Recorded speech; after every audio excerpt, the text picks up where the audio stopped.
नमस्कार दोस्तों, एक बार फिर से स्वागत करता हूं आप सभी का आपके अपने चैनल पर। मैं 25 ही प्रश्न करवाता हूं, परंतु दोस्तों ये 25 प्रश्न यकीन मानिए आपके जीवन को बदल सकते हैं। दोस्तों ये 25 प्रश्न बहुत ही ज़्यादा महत्वपूर्ण और सारे प्रश्न सिलेक्टेड हैं।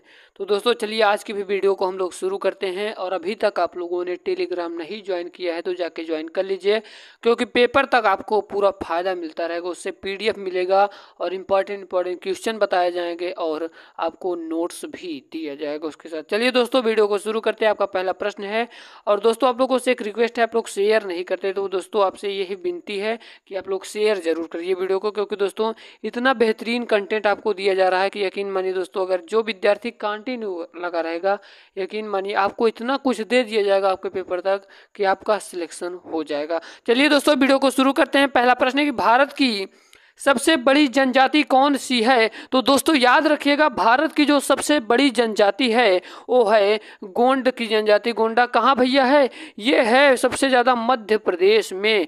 मेरे दोस्तों आपको मैं 5 सेकंड का समय हर प्रश्न में दूंगा और देखते हैं आप कितने विद्यार्थी हैं जो जवाब देते हैं। चलिए आपका दूसरा नंबर का प्रश्न है, ये सारे प्रश्न आए हुए प्रश्न हैं। एक निबल कितने बीटों के बराबर होता है? अगर आपसे पूछ ले कि एक निबल कितने बीटों के बराबर होता है तो दोस्तों याद रखिएगा इसका राइट आंसर हो जाएगा ऑप्शन नंबर डी, 4 बीटों के बराबर होता है। आपका नेक्स्ट प्रश्न है, जल्दी से इसका आंसर बताइए, हम आपको समय दे रहे हैं, समय आपका शुरू होता है अब। चलिए दोस्तों हम आपको इसका आंसर बताते हैं कि जादू घोड़ा की खान किसके लिए प्रसिद्ध है? तो दोस्तों जो जादू घोड़ा की जो खान है ये यूरेनियम के लिए प्रसिद्ध है। ऑप्शन नंबर सी वाला आपका सही हो जाएगा। हम लोग चलते हैं आपके अगले प्रश्न की ओर। आपका अगला प्रश्न है दोस्तों कि किसे टेक्नोनॉमी का जनक कहा जाता है? मेरे दोस्त तो किसे टेक्नोनॉमी का जनक कहा जाता है? तो याद रखिएगा किसको? कैरोलस लीनियस को टेक्सोनॉमी का जनक कहा जाता है। ऑप्शन नंबर सी वाला से हो जाएगा। आपका अगला प्रश्न है, ये वाला प्रश्न तो उम्मीद करता हूँ ज्यादातर विद्यार्थी बता पाएंगे।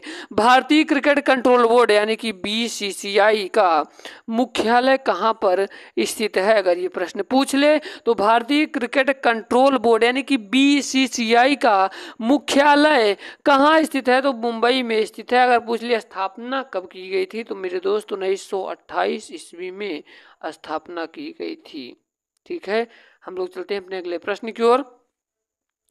आपका अगला प्रश्न है दोस्तों कि परमाणु त्रिज्या को मापा जाता है। परमाणु त्रिज्या को मापा जाता है, किससे मापा जाता है? तो याद रखिएगा नैनोमीटर से परमाणु त्रिज्या को मापा जाता है। ऑप्शन नंबर बी वाला सही होगा। आपका अगला प्रश्न है कि सुंदरवन टाइगर रिजर्व किस राज्य में है? तो सुंदरवन टाइगर जो रिजर्व है ये किस राज्य में है दोस्तों? तो याद रखिएगा ये है पश्चिम बंगाल में। ऑप्शन नंबर डी वाला सही हो जाएगा। उम्मीद करता हूं अभी तक बताए जा रहे सारे प्रश्न बहुत ही ज्यादा महत्वपूर्ण है दोस्तों, इसको मजाक में मत लीजिएगा। अगला प्रश्न है कि पश्चिम बंगाल कितने देशों के साथ सीमाएं साझा करता है? तो दोस्तों याद रखिएगा इसका राइट आंसर हो जाएगा ऑप्शन नंबर ए वाला 3। हम दोस्तों आपको बता दूं कि कल से आपको रेगुलरिटी आपको इतिहास से शुरू करेंगे दोस्तों। कल से प्राचीन इतिहास से हर एक टॉपिक को कवर करते हुए आपको हर एक प्रश्न को करवाते हुए चलेंगे। जो विद्यार्थी कल से जुड़ा रहेगा यकीन मानिए आपको हर प्रश्न वही बताए जाएंगे, जितने प्रश्न यहाँ पर बताए जाएंगे वही आपके एग्जाम में आएगा। ठीक है, तो कल से आप लोग तैयार रहिएगा दोस्तों।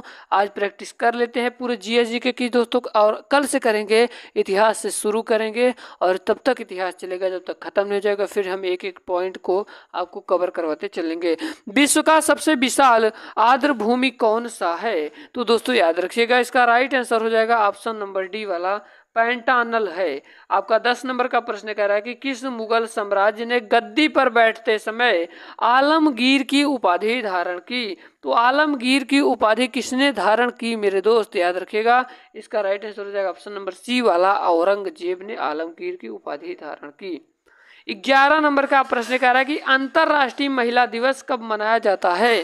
तो अंतरराष्ट्रीय जो महिला दिवस है दोस्तों ये 8 मार्च के दिन मनाया जाता है। ऑप्शन नंबर ए वाला सही होगा। आपका अगला प्रश्न है कि शेरशाह सूरी जो थे अथवा शेर खान का असली नाम क्या था।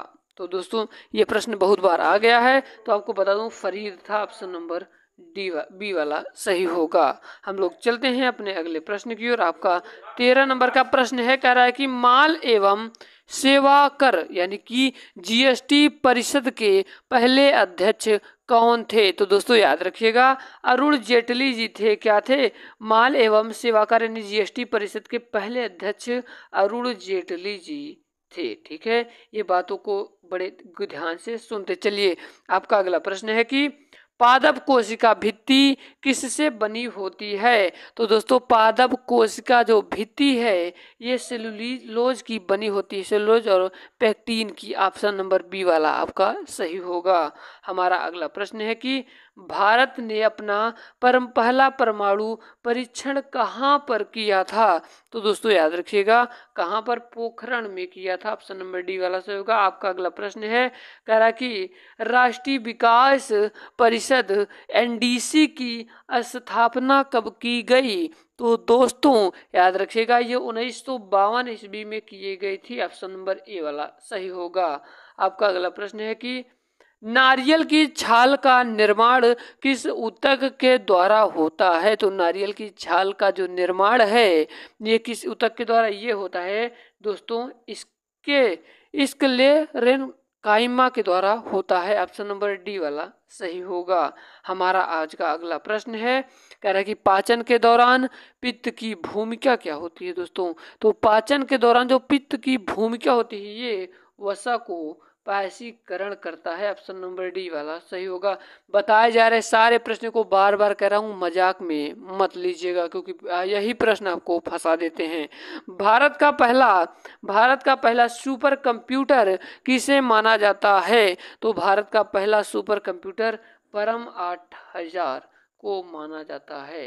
दोस्तों इसका मतलब राइट आंसर सी वाला होगा। आपका 20 नंबर का प्रश्न कह रहा है कि ना चिपकने वाले बर्तन पर किसका लेप लगा होता है। तो जो ना चिपकने वाला जो बर्तन होता है दोस्तों, आप लोग देखे होंगे कि ऐसी बहुत सारी प्रकार की जो तावे आते हैं उसमें क्या होता है, तेल नहीं चिपकता है दोस्तों, लेप लगा होता है दोस्तों। तो ना चिपकने वाले बर्तन पर किसका लेप लगा होता है दोस्तों? तो याद रखिएगा इसका राइट आंसर हो जाएगा ऑप्शन नंबर डी वाला वेल्क्रो। आपका अगला प्रश्न है जो ब्लैक होता है, निम्नलिखित नदियों में से कौन सी विषुवती रेखा को दो बार पार करती है। तो दोस्तों याद रखिएगा इसका राइट आंसर हो जाएगा जायरे। आपका नेक्स्ट प्रश्न है, कह रहा है कि यात्री इब्न बतूता कहाँ से आया था। तो दोस्तों याद रखिएगा ये आया था मोरक्को से। ऑप्शन नंबर डी वाला सही होगा। आपका अगला प्रश्न है कि 9वीं शताब्दी ईस्वी में निम्नलिखित में से किसके द्वारा चोल साम्राज्य की नींव डाली गई थी। तो दोस्तों याद रखिएगा इसका राइट आंसर हो जाएगा ऑप्शन नंबर डी वाला विजयालय। आपका 24 नंबर का प्रश्न है कि एलोरा के प्रसिद्ध कैलाश मंदिर का निर्माण किसने करवाया था। तो दोस्तों याद रखिएगा ये किसने करवाया था? कृष्णा। ऑप्शन नंबर ए वाला सही हो जाएगा।